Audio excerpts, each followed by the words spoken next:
Hello, Palladium fans. We're back with game design and game theory. I don't know what we'll have titled this in the future. Today, we talked a lot about player agency and letting them, make their own decisions. And I thought today we could talk about agency and consequences, because those are two things that no matter whether you're running a sandbox or a highly narrative campaign, player agency is super important. And so I figured, Kevin, we talked a little bit about it last week. Let's start off. How would you define letting your players have agency in the game? Well, if they're detectives, they would have an agency. Oh. And if they're, sorry, I couldn't resist. Oh, it was. I just want to make a comment first that you mentioned, for game design, but this is, campaign, whether you're designing adventures for publication or whether you're designing adventures and a campaign for yourself and your players, it all uses the same basics. So these are just the fundamentals of, game design and campaign design. So it's appropriate for game masters and people who are thinking about, I want to get into the publishing game and do my own games and adventures and stuff. So personally, I like my players to feel like they are the masters of their domain, in the sense that they are the masters of their fate. They're the ones who can do whatever. I just give them opportunities. Mm-hmm. And then they can choose them or not. And obviously, as a game master, you want them to follow a certain plot and stuff. And hopefully, they work with you on that. But even there, you kind of need to give them the motivation to do it. And by the way, and this is, this might sound terrible because, we like to think that we're awesome human beings. But I have found, especially in a game, and especially of younger players, and by younger, I mean 30 and younger, saying, this town needs your help. The orphanage is on fire. That means shit. They want to know what's in it for them. Yeah. And that's okay. It's not necessarily a reflection of humanity or your players. So don't go home and go, oh my God, my people I thought were my friends are all these selfish little creeps. No, because they're thinking in the game context. They're thinking adventure and reward, treasure, and all that kind of thing. And then you'll find in the course of the game, as things unfold, your players will more often than not take the high road and help those orphans, even if it turns out they're not getting paid. They're trending towards principled. Right. Yeah. And in fact, even you'll see a lot of people when they roll up their characters. I know in D&D, a lot of people would be, I want to be neutral, which in again, that's a whole, probably another episode that you could discuss. There's no such thing as neutral. You can try to be unbiased. You can try to be fair, but there's no such thing as neutral. Humans aren't wired that way. You're going to have your own personal biases and histories and leanings towards things. But so I like to give my players a lot of fairly sense of freedom to do whatever they want. And I think that makes for a more fun and compelling game. And as we kind of talked about in the last episode, the cool thing with that is you can have these ideas for, I got these villains and they're going to encounter them here or there. And in the course of the game, if your players, go right instead of left and they're not going to get to that town, we'll move those characters, move that adventure in their path, whatever direction they went. And they won't know it. And it'll be fine. It'll be smooth. It'll be great. And then consequences, I'm a fanatic on consequences. So before we jump to consequences, I remember you sharing your very first true experience with that you enjoyed in role playing, where you guys made it out of the dungeon and you turned around to mock the goblins or the orcs, and you were in the home stretch. And in that moment, you were so in character that you turned around, you gave the orcs the finger, and they brutally killed you because you stopped running away. And your GM was like, I'm sorry. But you made the decision. You were like, this is the key. This is the good stuff of gaming. I made a choice and there was a direct in-world result. It wasn't the one I wanted, but it was fair. Right. So it was actually Knowles. Okay. Because we were playing D&D at the time, first edition D&D. And it was Knowles.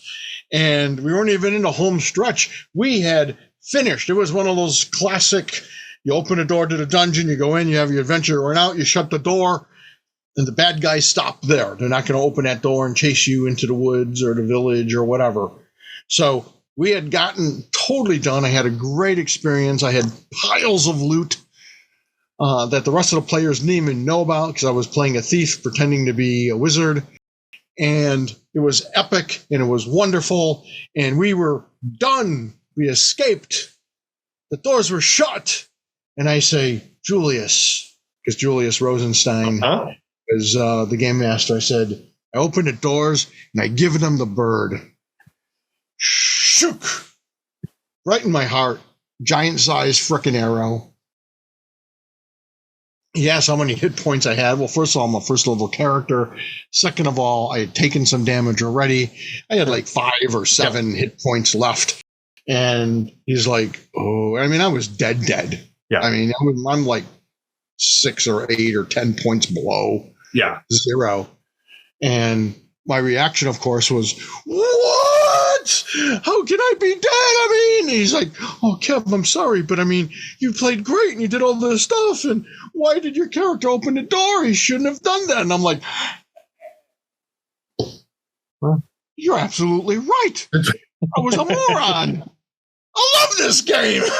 Because there was a consequence and it made sense and it's a great story and people do stuff like that in real life. Yeah. And I love role playing. And it doesn't matter. Like there's always been this debate online that like, well, players can't have agency unless you are running X type of game, whether that's a sandbox or a highly narrative. And that's not true.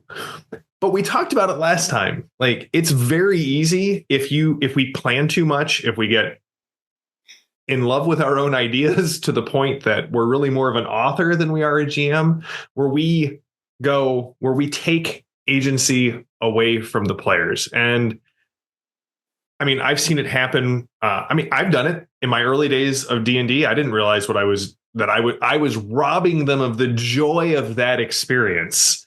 Whether I protected them from death or through GM fiat, I've had people come to me and tell me stories of, well, the game master just won't, like, we can do whatever we want. They won't kill us. And so the whole group is like, well, let's see what we could do to provoke the GM to killing us. I've also seen the GM, after the players have given their epilogues at the end of the campaign, go, well, that didn't end the way I wanted to. So here's really what happened. That GM lost his table because nobody wanted to come back to that. So, Kevin, before we get to consequences, or maybe consequences is the answer. How do you safeguard against robbing your players of that moment of agency? I think you really nailed it, JM, where it's a cooperative game. Role-playing, that's one of the beauties of role-playing. It's a cooperative game. And I love how you worded it. You do not want to steal the players' moments. Yeah. And when the game goes into a different direction, don't go, oh my gosh, I don't know what to do.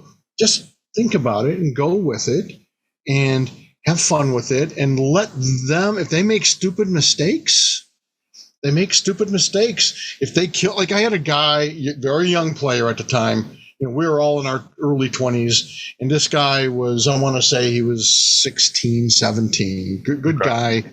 Turned out to be a great player. But he's young. It's one of his first games. And I give him every freaking clue you can imagine. First of all, he wanders off, which I always suggest don't do, because I'm always playing a large group anyways. So I've got stuff that's designed for 8 or 12 or 26 players.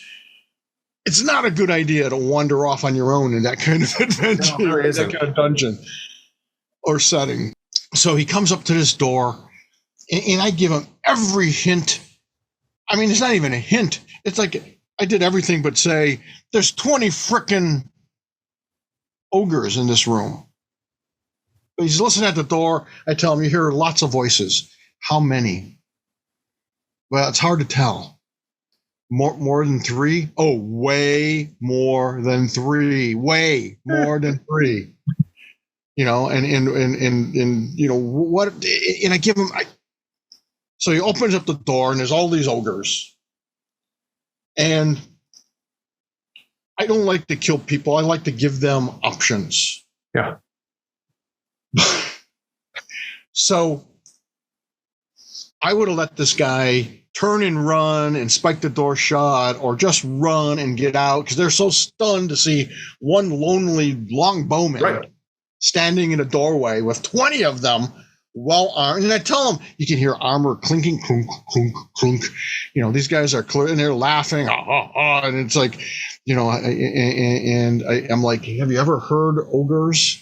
He's like, no. I go, well, still, in your mind, you're thinking, it sounds like ogres. What's the guy do? He opens the door, cocks his bow, and says, surrender. They all start to laugh, because I'm trying to give this guy his chance to think about this. Yeah. And rather than just have them kill the guy, I have them say, oh my gosh, what is foolish human? Go away, human, before we gut you and eat you for lunch, you know, kind of thing. I'm trying to give this. No, he shoots the guy, the leader, the obvious leader who's talking to him, and he charges them all by himself. Guess what happened? He be dead. Yeah, yeah. Real dead, real quick. Yeah. And he was surprised, and I'm like, dude, you know, there are consequences in my dungeon.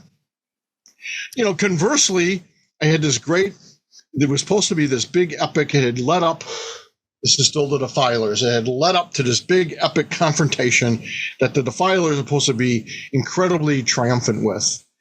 And instead, they played like crap. They made a lot of bad decisions. They got tons of terrible rolls. Mm-hmm.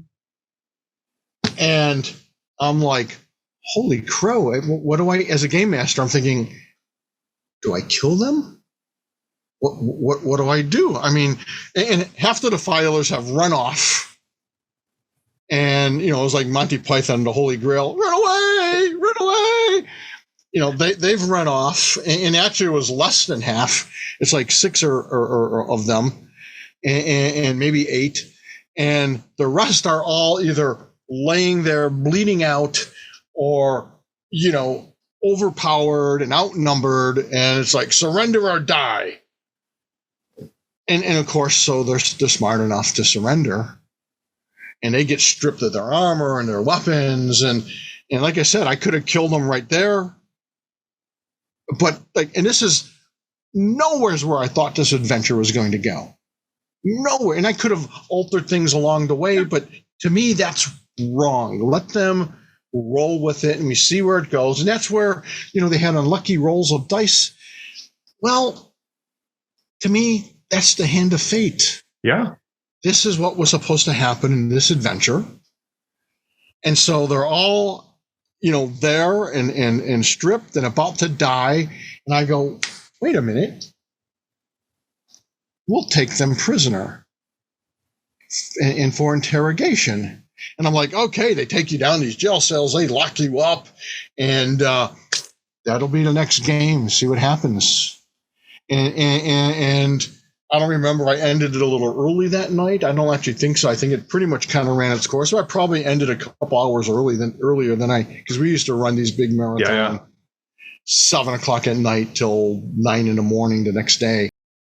So we probably ended like, 4 in the morning. And I ended it there because now I've got time to figure out, what am I going to do? How do what are the consequences? Find my dungeon. I need to put in avenues where if they play smart, they can escape. And it turned out to be epic because, they got their butts handed to them, but it made it all that more dramatic when they escaped. Plus the 6 or 8 guys who got away, they're like, okay, now we have the big prison break. Mm-hmm. And I'm like, awesome. This is great. So they're launching a big prison break. They spend a whole week figuring out the prison break. Meanwhile, the guys in jail figure out how they're going to escape if they can. The game starts. The guys who are captured are now playing so good and rolling so well because of the stakes of that game now, because of the consequences of their actions. Well, and if they don't, they're going to die. Yeah. I mean, this is like, we're going to die. And so it was epic. By the time the guys are coming for a jailbreak, to break their buddies out of jail, these guys have already broken out, taken over the dungeon, defeated the bad guys, or are about to face the big bad guys. I mean, I kind of slowed it down so that the rest of the group showed up so they could dramatic timing, right? Yeah. Right? They could all face the bad guys. In fact, they had it where, some of the guards were like holding off the guys who were escaping, not that it couldn't be easily overpowered.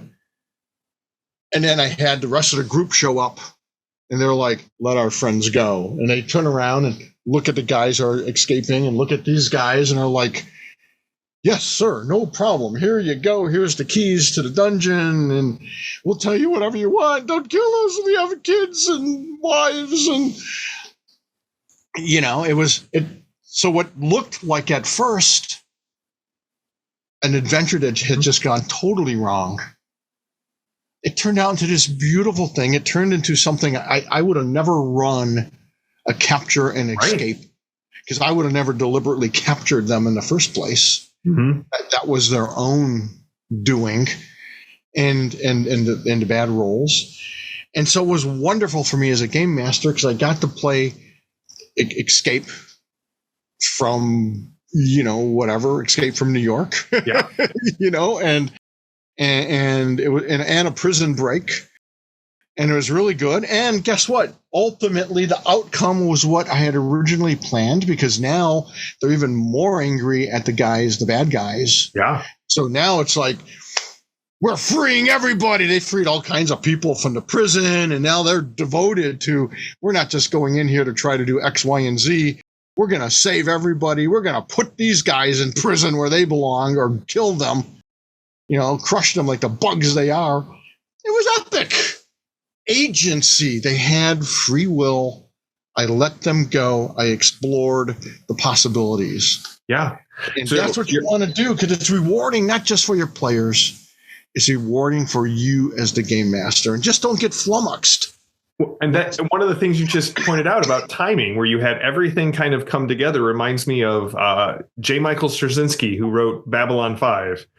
He was asked, well, how fast does a Star Fury fly?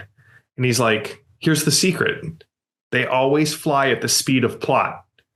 If I need them to get there right away, then they get there right away. If I need them to arrive just in the nick of time, as the GM, we talked about this last week, you control all of the dials for speed. So if you want all of that to kind of coincide, your players lose track in the dungeon of how many hours have actually passed while those outside have been obsessively planning. That moment where those two times intersect, that's gaming goodness. Absolutely.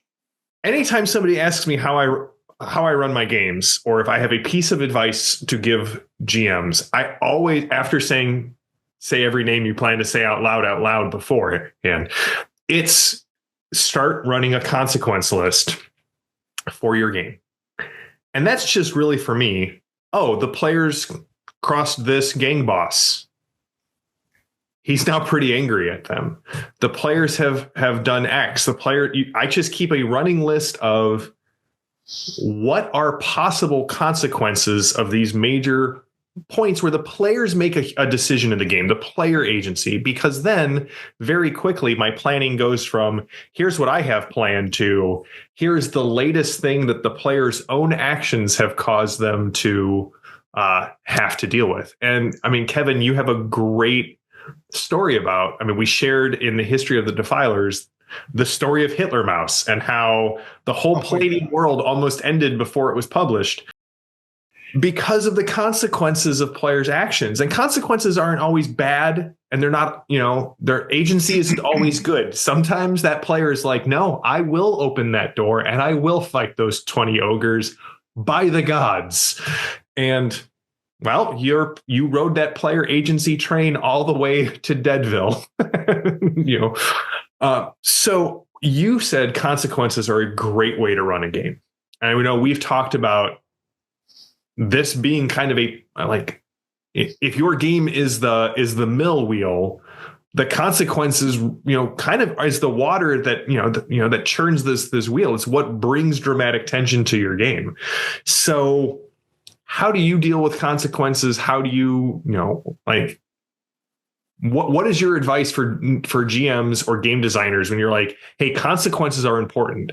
What do you mean by that? And how do you really implement them in your games? Well, they're super important because it helps make your game feel real. It helps your game feel plausible. Mm-hmm. It helps flesh out the adventure or sub-adventures within the bigger plot. It can just be tons and tons of fun. So, for example, and I mentioned this, I'm pretty sure I mentioned this the last episode. Whenever I'm designing an adversary for the players, or even an NPC, and in any given situation, I'm always asking myself, who, where, how, when, why. Mm-hmm. So, for example, I was at a convention years ago, and a guy was playing, I think it was a Palladium Fantasy. It might have been Rifts. It might have been Rifts because I think he brought in the SDF-1 into his game, or allowed his players to bring it in, and they were like unstoppable now. And I'm like, time out. How the hell did I even get, the SDF-1? And what's going on? And it's like, well, they got this thing, and I shouldn't have given it to them because it was too overpowering. And, that led them to this and that. And, they're supposed to be good guys, but they killed the sheriff and the deputy, and there's 3 deputies, and they took over the town. And I'm like, again, time out. When they killed the sheriff and 3 deputies, consequences. What was the fallout of that? Consequences of these heroes. First of all, as the game master, I would have said, time out for real in the game and say, you guys are good guys. Your alignments are, scrupulous and unprincipled and principled, and you can do this because I'll allow my players to do anything. You can do this, but your alignments are plummeting to evil. I don't just drop them down a notch. If they're doing something heinous, like I'm killing the authorities and taking over the town, this is pretty villainous stuff. So miscreant at best, most likely diabolic. Yeah. They're dropping the miscreant. We'll see if they reach the level of diabolic, because this sounds pretty diabolic to me. It does, yeah. And I'm like, the sheriff and the deputies, did they not have associates? Did they not have a friend who's a cyber knight?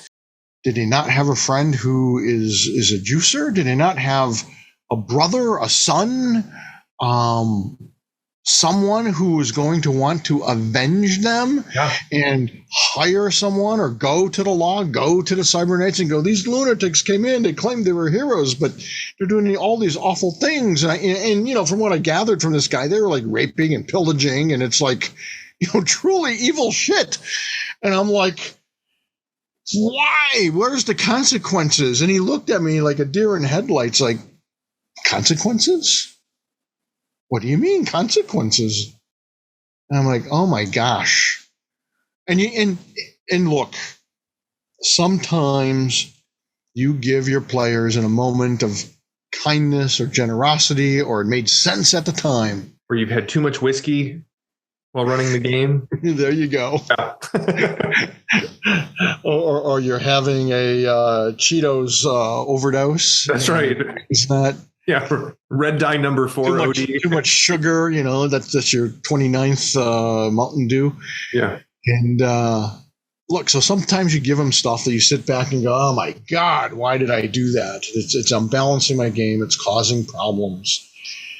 You are the universe. You can change things. Now, you just want to do it in a way that makes sense and doesn't feel like a punishment. Yeah. It doesn't feel like, I'm sorry, J-M, I know I gave you the Sword of Eternity, but I'm taking it away because it's just screwing up my game. No, you don't do that.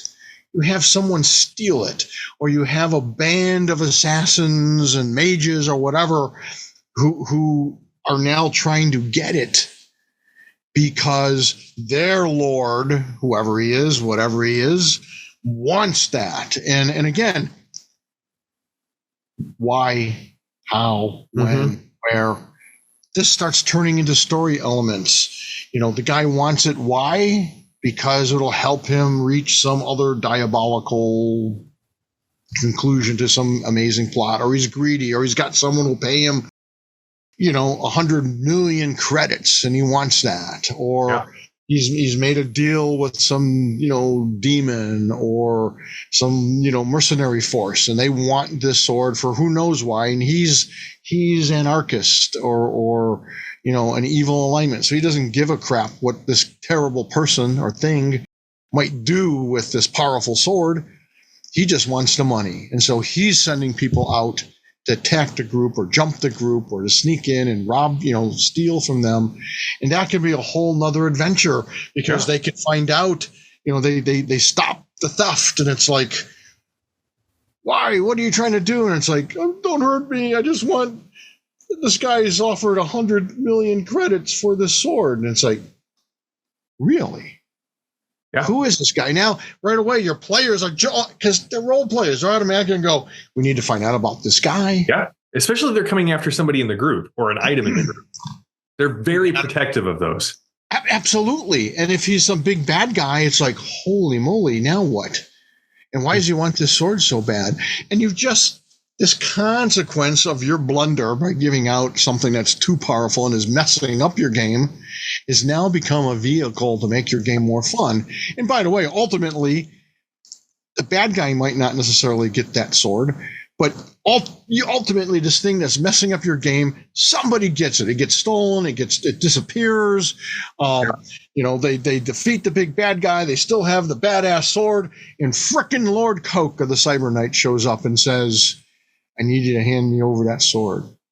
No ordinary person should have this, or I'm sorry, and I'll give you some favor, or you'll have my favor, or you'll always be, have the support of the Cyber Knights, but you need to turn that over so I can destroy it, or whatever the hell it is. It's, you are the universe. Yeah. Use your powers, but use them to have fun and be fair. So we as GMs, we tend to use deductive reasoning when we're prepping for our game. Like, if A and B are true, then what's the most likely for C? And I think that's really important. Like, we use kind of this logical, like, hey, what's the most likely thing that's going to happen? But I always tell my players, they're like, well, how should we have solved it? Like, no. As the GM, I only present problems, because I know that if I come up with a solution in my head, that's the one I'm going to be looking for. But with what Kevin's talking about, there's another type of reasoning that I don't think gets brought up as much. I believe it's called abductive reasoning, which is, I know A is true and I know C is the outcome. So what has to be true to make this outcome happen? And I think that is the key to what we're talking about here. A is the problem. My players have a sword that they shouldn't have. I want the outcome to be they get rid of the sword. So what has to become true for that through line? And that's what Kevin just explained, right? Like, hey, you can go, I kind of want this outcome to happen. Okay, now let me figure out from where I'm at to where I want to be, what are some possible paths forward? Because like Kevin pointed out, it's a cooperative storytelling game. There are ways through. There are always ways through. We just need to give ourselves most often time to think of a good way to have that happen. Well, but the scenario that I just suggested, the players don't know it wasn't part of the story the whole time. They don't know that they had you feeling overwhelmed or frustrated. They still feel like they have agency. Mm-hmm. And don't be a jerk. Give them some other cool stuff. Yeah.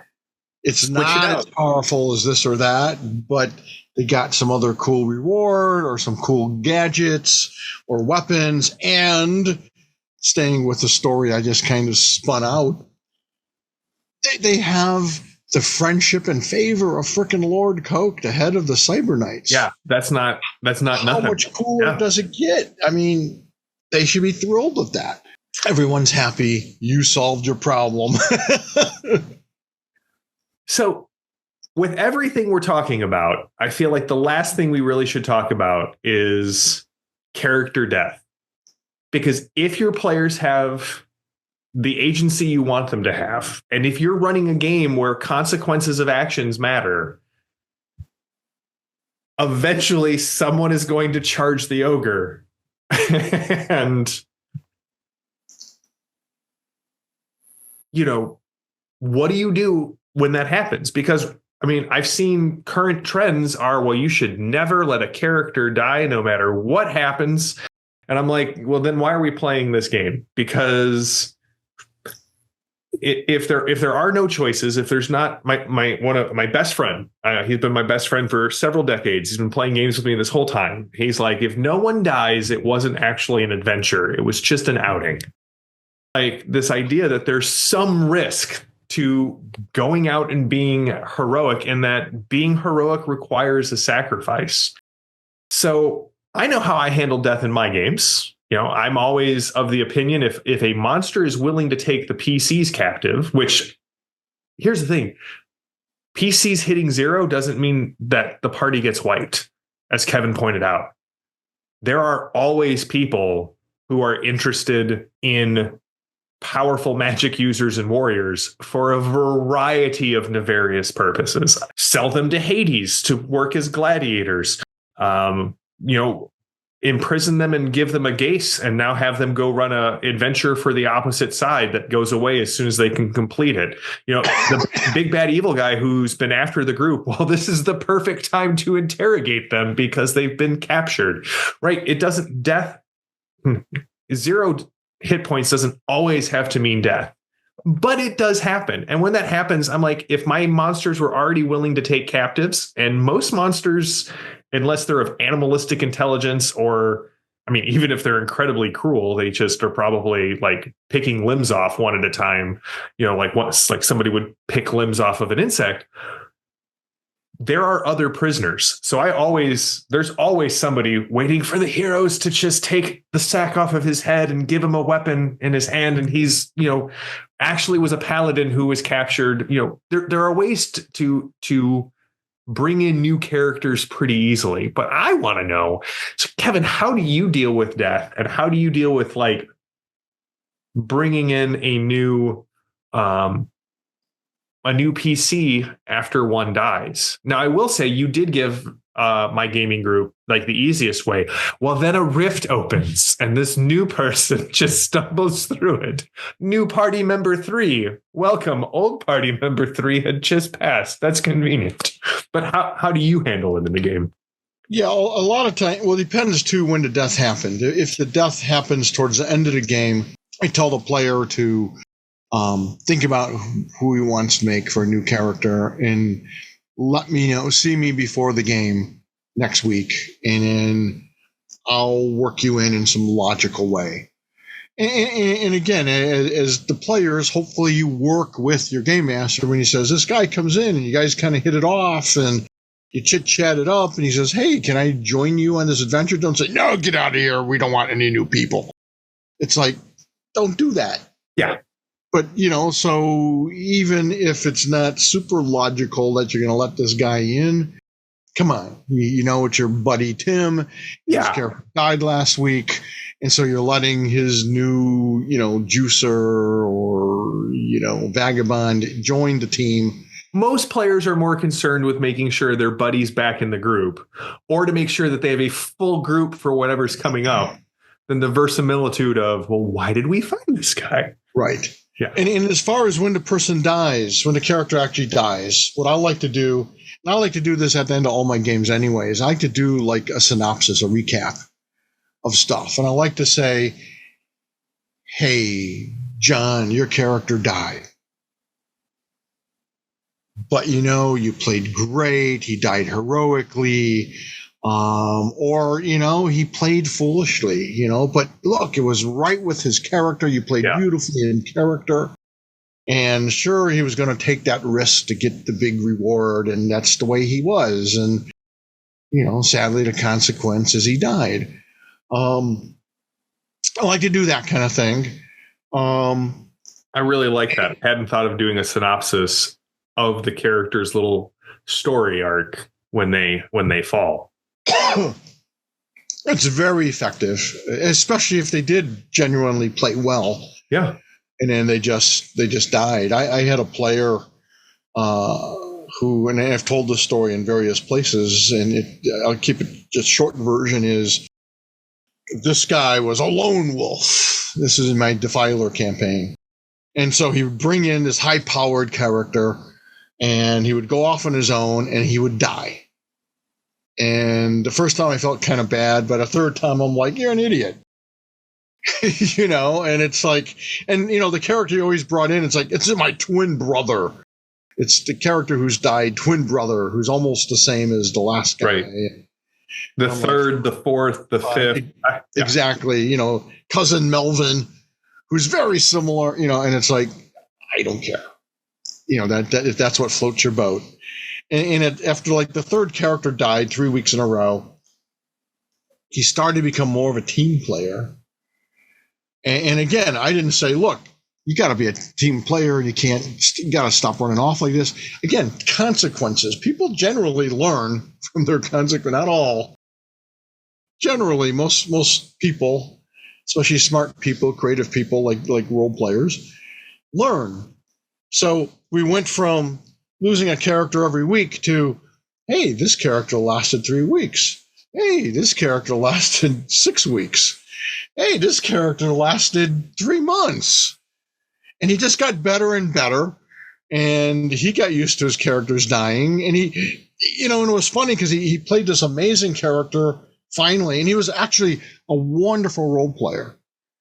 And we had this wonderful adventure where he went in. The whole group is gearing up for this big battle. He goes in and gets the job done all on his own on a separate thing. He asked if I would roll him separately through this thing. And I thought, here he goes. He's going to die. And he played like a genius. And it was beautiful and fantastic. I had a blast as a game master. Again, it was one of those very rewarding moments. Yeah. Because he just did stuff I did not expect and played like a champ. And like a month later, his character dies. And sort of in the classic way where he sneaks away from the group, where the group doesn't even know he had left. They have no idea where he went. Because they had means, this is in the Defiler campaign, where they had a few different ways they could have brought this guy back, resurrected him, but not if you can't find him. Right. And I'm like, and he happened to be, I'm like, I'm sorry, you were playing so great. And I love that character. And there's no way to bring him back. I hope you understand. And he's like, Kev, it's okay. He died like that character would. It made total sense. And I have no problem with it. And lo and behold, awesome. He actually brings in a character that's completely different instead of the same, clone of his past characters. And I found most of the time players either when a character dies, it's either they die heroically, sacrificing themselves for an innocent NPC or for one of his fellow teammates, or they die foolishly. And that's all fair. It's just part of the consequence. I very much believe there should be death in these kind of games. You're talking heroic adventure where these guys are playing soldiers or mercenaries or knights or the equivalent, whether it's a superhero or whether it's, a cyber knight or a juicer or whatever the hell, in whatever game you're playing, Ninja Master, there's going to be consequences because you're a guy in the front line. like a soldier or a police officer or a first responder, or you're a guy for risky occupation, like a thief or an assassin, a smuggler. You got to expect death is a consequence of these professions. And the players need to know that and get real. And if you're running a strong game, they're going to get it. I don't think we talk about this nearly enough. This will probably be its own episode. But there is a learning curve for player skills, and there's a learning curve for a table. It takes time for a group to gel and for a group to get used to the game master and the game master to get used to the group. I think that's maybe what we'll talk about next time, is actually talk about player skills. Like what are things that as a player, as GMs, that we have seen are actually useful skills to develop at the table. I love it. I think that's a great idea. Yeah. Let's do that next time. Awesome. All right. Well, Kevin, thank you so much. I really enjoy hanging out and chatting about games with you. And I love that we're doing kind of a game master, game designer series now. Me too. All right. We'll see you all in 2 weeks when the next episode drops.